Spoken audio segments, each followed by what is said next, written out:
Hello everyone and welcome back to another video. Now in this video I'm going to show you how to set up Bitwarden running in Docker. Now the main reason I really wanted to make this video is because just recently LastPass changed some of their features with their free tier version.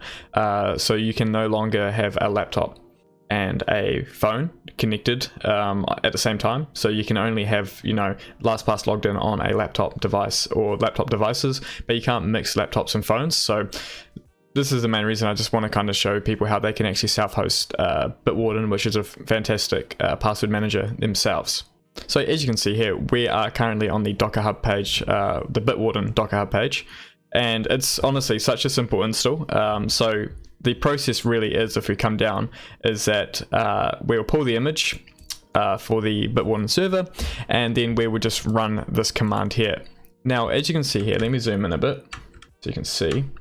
You can see here that what the command is, we're just running it, we're naming it Bitwarden. We're going to have a location for the data to be stored for Bitwarden, and then it runs on port 80 and it's exposed on port 80, and then this is the image name we use. For you, if you are running this, you will need to declare the port 80 in your command, but you'll see that I don't actually do this because I'm using an Nginx proxy, so my Nginx actually helps expose those ports for me. If this doesn't make any sense to you, that's fine. Just watch along and it'll hopefully make sense as you watch the video. The other part of this that you're going to need is that since Bitwarden runs, it needs SSL to connect to it, you're going to need a domain name. So that's pretty much the only part of this that you really need. That's going to cost you some money besides the server that you run this on. Yeah, so make sure you've got a domain name. Again, if you're just curious on the process of all of this and setting it up, just watch the video and I'll cover it all. So what we'll do is I'm going to grab that command, and if I paste that command in, where you can see here, again, like I was mentioning before, if I zoom in and I'll just clear this and I'll paste it again.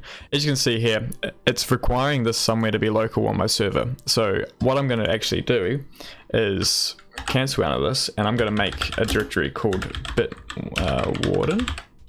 And I'll make a directory inside of Bitwarden called data.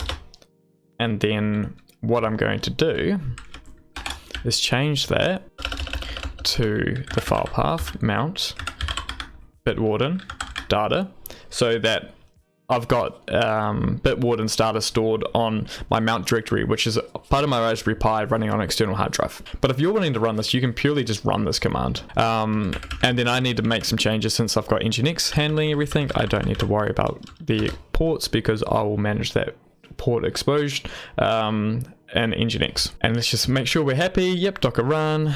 It's going to be called Bitwarden. The data looks fine. And this is the image we're using. Yep, I'm happy with that, and we hit enter. And of course I need to run in sudo, so I just put sudo in there now and I'll press enter, and now we have our container created. Now I use Portainer to manage all of my Docker containers. This is Portainer here. So as you can see, it just gives me a nice GUI to be able to interact with all my containers. If you're interested in knowing more about Portainer, I've got a video on how to set it up. It should be on the top of the screen somewhere. Now the thing is, since I'm using Nginx to handle all of this, this is just an extra step. So if you're not using Nginx, don't worry about following this, but I need to change the network that my Docker container runs on. So if I just come down here, I can select a network and get it to run on my Nginx proxy manager, join the network, and now I should be able to configure it in my Nginx proxy manager. So first off, I need to make sure I've got an SSL certificate for it, which I do. And the way that I could make this is where the domain name comes in. So for you, regardless if you're using Nginx proxy manager or not, you're going to need this domain name part. So make sure you've got a domain name that's going to be linked to your Bitwarden. So all I'm doing is coming into here and I'm making a domain name. And I'm just going to call this Bitwarden. And as you can see here, this is going to be the URL that I'm going to connect to Bitwarden on. So once you've got your domain name, I'm just going to add the proxy now for my Nginx. So I can add the proxy host. It connects on HTTP. And the Docker container was called Bitwarden on port 80.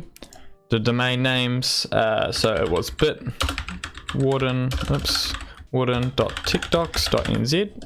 And I'll add that, and then the SSL, I'll give it its SSL certificate, we'll add that, and we'll hit save. So now essentially we should be able to connect to Bitwarden now with this domain name. So essentially if I just click here, we should be able to tell if Bitwarden is working. And look at that, we are now connected to Bitwarden. So what I need to do is actually create an account. So what I'll do is we'll just go create account. So what we actually need to do is make an account. So I add my email address, which is that, and then I'll add my name, which is Nick, and I have to create a master password. Now, if you are aware of password managers, your master password should never ever be used by anything else. So what I'm going to do is create a super secret password, and you can put a password hint there if you want, but I'm not going to. I'll hit this tick box and hit submit. Oh, my master password is wrong. Let me just fix that. I'll hit submit now, and boom, we have now created a new account. Now if I log into it, bam, look at that. I now have Bitwarden self-hosted, free, and it's all managed by me. So just like that, we've pretty much got everything we need now to manage our passwords. So if you want, you can come in here and add an item, and you can add all your passwords and whatnot, and yeah, you just access it all via that link. So, and since it's publicly exposed, you can access this all on the road and everything as well.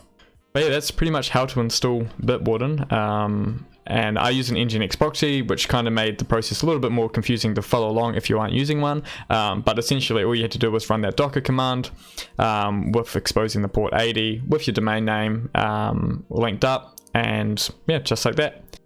If you're curious on knowing more about the Raspberry Pi setup and stuff like that, watch any of my other videos and I kind of cover the process a bit more in depth. But besides that, I hope you enjoyed the video, and I'll see you in the next one. Bye!